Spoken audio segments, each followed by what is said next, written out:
Minggu ini adalah minggu yang bisa dibilang kalau kita lagi balap, ini adalah masuk lap-lap terakhir.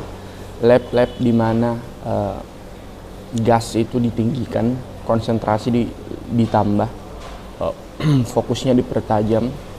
Karena dalam minggu ini tim sudah memasuki masa-masa penting untuk bersiap menghadapi pertandingan. Pertandingan yang akan mereka ikuti adalah Kejurnas atau Kejuaraan Nasional Atletik di Solo pada pertengahan Juni 2023. So, ini akan menjadi minggu yang menyenangkan dan mendebarkan untuk semua yang ada dalam tim, karena pada Kejurnas ini banyak hal yang harus dipertaruhkan. Selamat datang di My Journey Wikivlog. Let's go!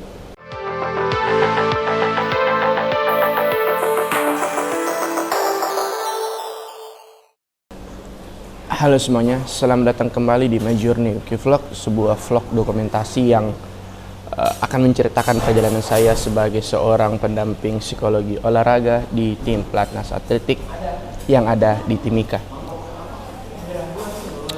Selamat hari Minggu semuanya. Seperti biasa, video ini diambil ketika situasi hari Minggu di sebuah resto di tempat mes kami. Jadi buat teman-teman yang baru bergabung, kalau mungkin ada terdengar suara-suara, ya itu adalah bagian dari hal-hal yang dilakukan di resto ketika hari Minggu pagi. Cukup dimaklumi saja karena ya restonya cukup sangat sibuk dan kayak karena memang makanannya enak-enak sih. Oke, baik. Minggu ini tepatnya adalah minggu yang sangat mulai baut-bautnya itu dikencangin, speednya itu ditambah, fokusnya dipertajam seperti yang saya bilang di awal. Ya karena pertaruhan, bisa dibilang begitu. Ini akan menjadi kejuaraan yang mereka akan ikuti adalah menjadi pertaruhan, bukan soal hanya tentang bagaimana kelangsungan mereka bisa stay, dalam artian evaluasi kan. Setiap tim, setiap orang akan mendapatkan masa evaluasi, dan di Kejurnas ini adalah titik puncak evaluasi bagi atlet dan pelatih dan tim. Di luar itu juga Kejurnas ini akan menjadi titik awal jika teman-teman yang ada di sini ingin bertanding di PON, Pekan Olahraga Nasional, yang akan berlangsung di Sumatera Utara tahun 2024. So ini akan menjadi penting gitu, karena sebelum masuk PON ya harus lolos prapon dulu. Kejurnas ini adalah bagian dari prapon tersebut gitu. Nah, mungkin kita langsung mulai saja. Jadi saya minggu ini tuh di awal-awal itu agak-agak skip. Kenapa agak skip? Karena di dua sesi latihan yang ada berlangsung di stadion itu saya tidak membawa cam yang saya pakai merekam ini. Nah, entah kenapa saya juga bingung kenapa saya tidak membawa cam gitu. Jadi ya akhirnya tidak ada footage yang saya ambil untuk apa namanya latihan hari Senin dan hari Rabu. Tapi saya akan coba ceritakan saja secara lisan. Jadi Senin dimulai dengan kita latihan sore di lapangan. Latihan sore seperti biasa. Programnya sudah mulai dinaikkan sedikit demi sedikit karena kita yaitu persiapan lomba kan. Persiapan lomba, jadi program dinaikkan Senin sore. Lalu di Selasa seperti biasa itu kita berangkat menuju Kuala Kencana untuk melaksanakan sesi gym. Sesi gym atau sesi beban ini akan tetap menjadi penting, bahkan powernya tuh lumayan sedikit dinaikkan, tapi lebih ke banyak speed untuk beberapa nomor. Sementara nomor lain itu harus lebih menjaga dirinya biar tetap lebih bugar lah, karena ya bisa dibilang masa persiapan lomba itu menjadi krusial gitu. Tidak boleh intensitasnya itu turun, karena intensitas naik, volume yang turun. Nah, seperti itu. Gym berlangsung dengan cukup serius. Beberapa nomor sangat lumayan menaikkan intensitasnya seperti yang saya bilang. Saya ikut gym di situ. Lalu ya udah selesai begitu saja, hanya gym. Jadi karena kita ada persiapan, latihan tuh hanya sekali sehari sekarang. Either itu di satu kali di pagi atau either satu kali di sore.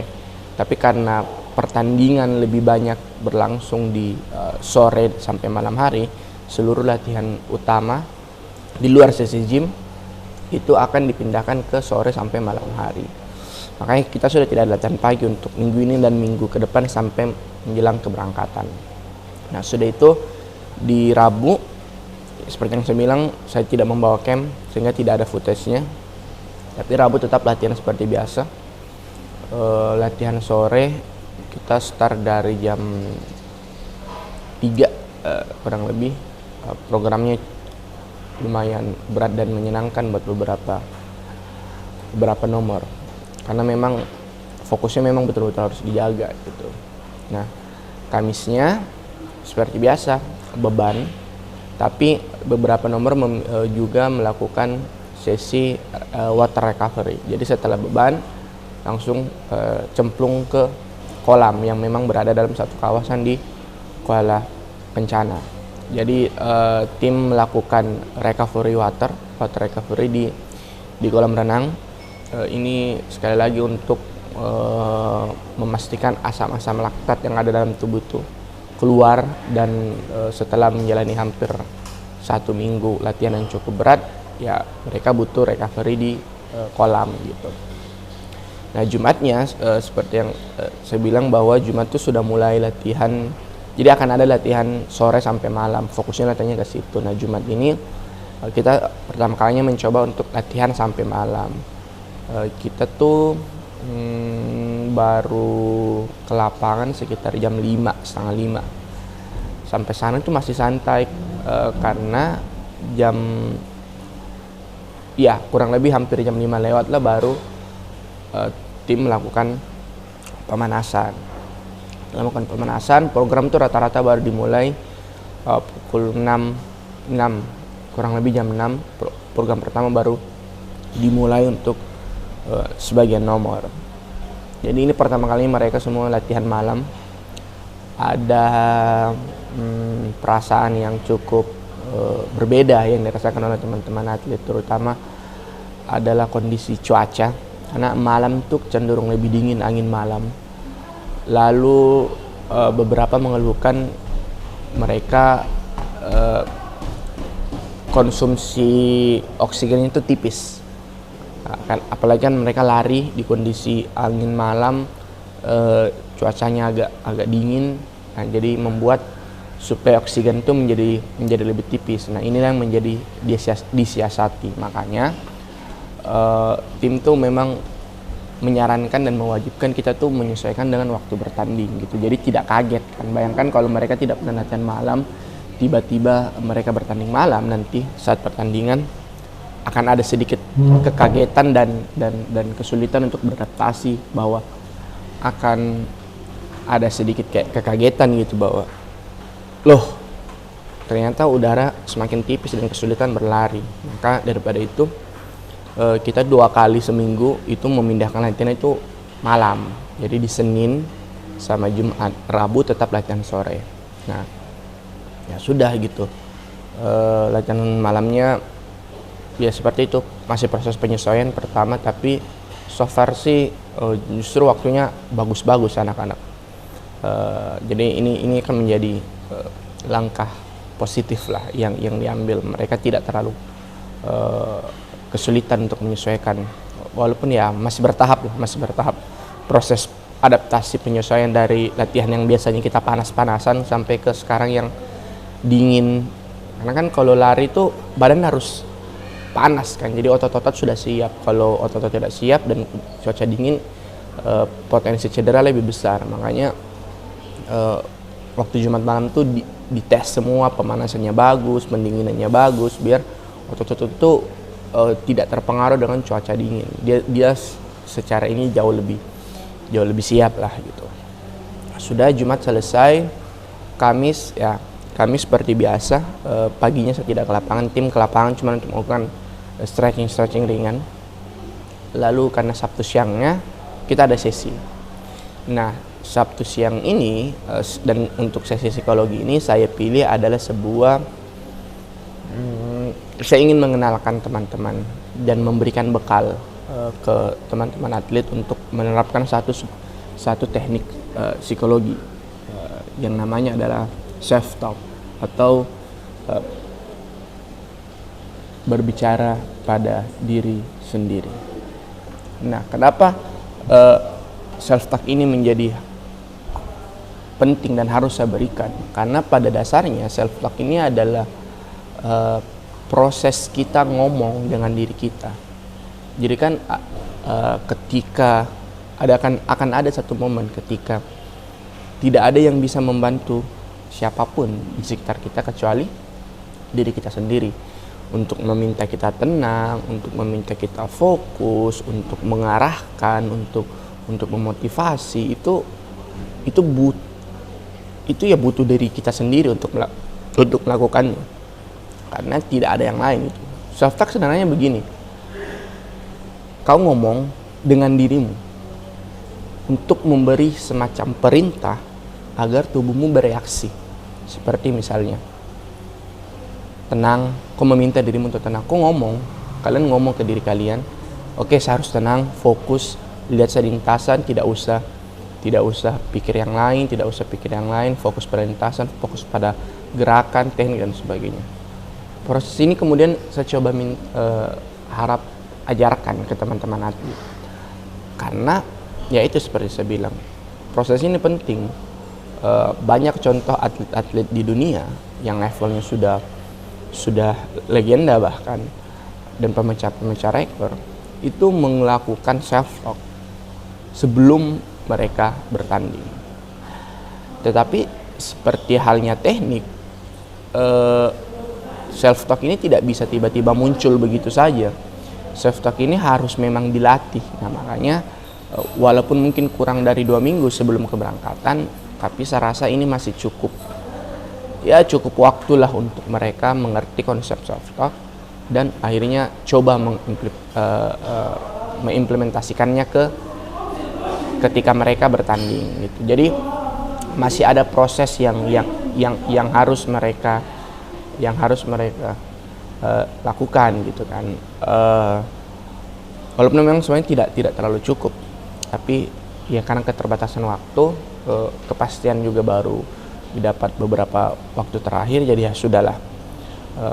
Setidaknya mereka punya bekal gambaran gitu, dan nanti akan dipertajam berdasarkan pengalaman. Kemarin tuh saya meminta mereka untuk jadi saya membuat program latihan untuk self talk. Jadi saya tuh meminta mereka membuat semacam script untuk awalan, karena kan banyak yang mungkin secara tidak sadar sudah melakukan itu. Oke tenang, fokus. Mungkin hanya begitu, tapi tidak tahu istilah dan kapan dan teknik-teknik yang tepat untuk menggunakannya gitu. Nah, hal itu kemudian semakin aku pertajam di pertemuan kemarin. Nah, jadi self talk kemudian saya memberikan mereka tugas untuk membuat skrip untuk pagi, saat latihan dan saat bertanding. Hal itu kemudian mereka buat dengan cukup baik, dan mereka membaca itu sebagai pengingat, sebagai awalan. Nanti ketika itu dibiasakan, mereka tidak butuh skrip lagi. Tapi untuk saat ini mereka butuh skrip untuk pemandu mereka jadi self talk. Sungguh sebuah minggu yang banyak skipnya. Jadi buat yang teman-teman yang kaget kenapa tiba-tiba berubah latarnya, karena ya bagian terakhir dari rekaman itu, lanjutannya itu tidak terekam untuk gambarnya, hanya suaranya saja. Sehingga mau tidak mau saya harus segera untuk melengkapi dan mengerjakannya. Yap, in my room. Karena sudah rame di bawah tuh, kalau menjelang siang tuh sudah mulai rame resto. Jadi untuk ambil di situ lagi kayaknya agak sulit. Dia mau tidak mau diselesaikan di kamar saja, dengan kondisi yang ya apa adanya. Oke, jadi tadi berhentinya adalah ketika saya menjelaskan bahwa teknik self talk yang saya ajarkan ke teman-teman atlet itu, saat ini saya kan sudah memberikan tugas untuk membuat semacam skrip. Nah, itu sebagai macam panduan buat mereka, karena mereka tuh perlu membaca itu, membaca secara baik, walaupun memang di awal itu memang masih butuh skrip mungkin, tapi kalau itu sudah dibiasakan, dilatih setiap hari, nanti akan ada momen mereka sudah tidak butuh skrip ini lagi, sehingga skrip ini akan tidak diperlukan. Tapi untuk awalan itu saya rasa perlu, dan saya senang membuat mereka melakukan aktivitas menulis, karena sadar atau tidak, menulis itu punya peranan penting, punya peranan penting buat kemampuan kognitif dan pemahaman mereka terhadap materi dengan menulis daripada hanya mendengarkan. Jadi saya minta mereka menulis, membuat skripnya, membuat semacam konsep self talk seperti apa gitu. Lalu kertasnya yang mereka tulis tersebut saya persilakan untuk dibawa pulang gitu. Nah,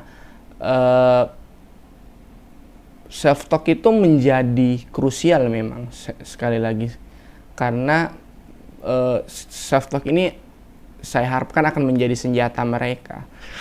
Selain kemampuan teknik dan fisik yang mereka sudah latih selama ini, kemampuan mentalitas itu akan menjadi senjata pembeda dibanding atlet yang lain. Mentalitas ini yang akan menjadi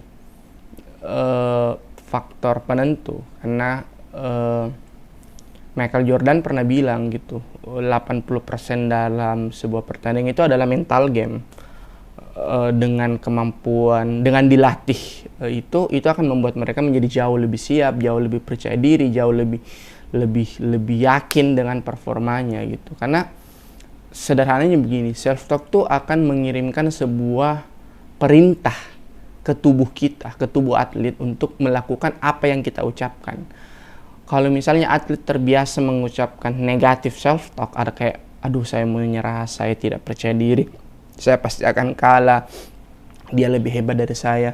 Itu seakan-akan memberi perintah ke tubuh kita untuk, ya sudah, kau tuh akan kalah, kau tuh tidak akan berhasil, kau tuh akan tidak maksimal, kau tuh buruk gitu. Itu seakan-akan memberi perintah. Tapi kalau kita melakukannya afirmasi atau positive self talk, itu akan memberi perintah ke tubuh kita untuk, ya sudah, saya akan menjadi apa yang saya mau, fokus, tenang, yang terbaik, kemudian fokus pada gerakan dan sebagainya. Itu akan menjadi perintah gitu. Jadi yang saya ajarkan ke teman-teman semua adalah bagaimana mereka mulai pelan-pelan untuk mengontrol dirinya sepenuh mungkin gitu. Dalam artian begini, mereka sudah latihan selama ini bertahun-tahun, berbulan-bulan dengan program yang dari pelatih. Hal itu adalah untuk mengontrol kemampuan fisikalnya mereka. Dengan self-talk atau teknik psikologi lainnya, saya harapkan mereka akan mengontrol mentalitas mereka. Ketika mereka sudah mampu mengontrol mentalitas mereka tuh tidak takut untuk melawan siapapun. Mereka tuh sudah yakin. Karena saya selalu bilang begini ke teman-teman atlet. Sebelum kalian bertanding, ada satu hal yang penting. Sebelum kalian bertanding, setidaknya kalian sudah menang dalam sini. Menang dalam pikiran dulu. Karena kalau kita sudah kalah dalam pikiran, kita tuh masuk ke area pertandingan, ke garis start, ke stadion itu sudah tidak percaya diri. Kita tuh seakan-akan sudah mengaminkan kekalahan. Padahal kan pertandingan pun belum terjadi. Jadi yakin dulu, menang dulu dalam pikiran. Toh nanti kejadiannya apakah menang sesungguhnya pada pertandingan itu adalah urusan nanti. Setidaknya atlet itu sudah masuk, ketika masuk ke area pertandingan itu sudah dalam keyakinan full bahwa dia akan menampilkan 100% kemampuan terbaiknya. Itu saja dulu. Saya beberapa kali bilang ke teman-teman atlet, hasil pertandingan memang segalanya buat kalian sebagai atlet, terutama misalnya di nomor-nomor tertentu yang harus capai limit. Benar memang. Itu mungkin karena tuntutan pelatih dan sebagainya. Itu memang penting dan segalanya buat kalian. Tapi yang kalian harus ingat gitu bahwa sebagai manusia itu bukan segalanya. Yang kalian harus pahami itu kalian tuh bukan, walaupun kalian atlet, kalian itu adalah manusia biasa. Sebagaimananya manusia biasa, normal ketika kita mengalami kekalahan, normal ketika kita mengalami kemunduran performa, karena tidak selamanya sepanjang karirnya selalu maksimal. Akan ada momen-momen di mana harinya buruk, dan itu normal karena kita hanya manusia biasa gitu. Kita tidak bisa menjadi sempurna di setiap momen. Nah, makanya dengan salah satu caranya adalah saya membekali mereka dengan teknik self talk ini agar mereka itu mempunyai keyakinan setidaknya dalam diri mereka dulu, bahwa setidaknya apa yang saya lakukan itu adalah hal yang terbaik yang sudah bisa saya lakukan. Hasilnya bagaimana itu urusan nanti. Gitu. Setidaknya berusaha dulu. Setidaknya kerja keras dulu. Gitu. Jadi teknik self talk ini adalah teknik yang cukup penting. Bagaimana atlet perlu mengelola emosinya sendiri. Karena akan ada momen di mana kalian tuh, atlet itu tidak bisa mendapatkan bantuan dari kanan kiri. Mereka tuh sendiri. Terutama nomor-nomor atletik. Lari tuh sendiri. Pelatih di ujung, di tribun gitu. Lempar pun begitu, lompat pun begitu. Jadi kalau mereka tidak bisa mengendalikan pikiran mereka sendiri, bagaimana tubuhnya bisa bergerak dengan bebas dan percaya diri gitu kalau pikirannya mereka itu tidak bisa mereka kendalikan, tidak bisa mereka kontrol. Self talk berusaha untuk membantu hal itu. Jika atlet sudah bisa menguasai self talk, setidaknya apapun hasilnya dia tidak menyalahkan siapapun. Dia menerima itu sebagai sebuah proses. Jika hal itu mendapatkan hal positif hasilnya, itu akan menjadi sebuah kebanggaan buat mereka. Jika hal itu tidak mendapatkan hasil yang positif, hal itu menjadi pembelajaran baru buat mereka. So untuk teman-teman semua yang menggeluti atau sedang berusaha mendekatkan diri pada dunia psikologi olahraga, dunia olahraga atau dunia psikologi, self talk adalah bagian penting yang perlu teman-teman ajarkan atau punyai jika ingin menjadi atlet profesional. Karena silakan cari, silakan searching, silakan googling, hampir semua atlet profesional di dunia menggunakan teknik ini untuk memenangkan pikiran mereka sendiri. Oke, mungkin begitu saja dari saya. Sorry videonya terpotong sedikit, dan semoga video ini bisa menjadi pembelajaran baru buat teman-teman semua. Terima kasih sudah menonton. Silakan subscribe, silakan like, silakan share ke teman-teman semua. Semoga konten-konten ini menjadi konten yang bermanfaat buat semua orang. Terima kasih. Sampai jumpa. Ciao.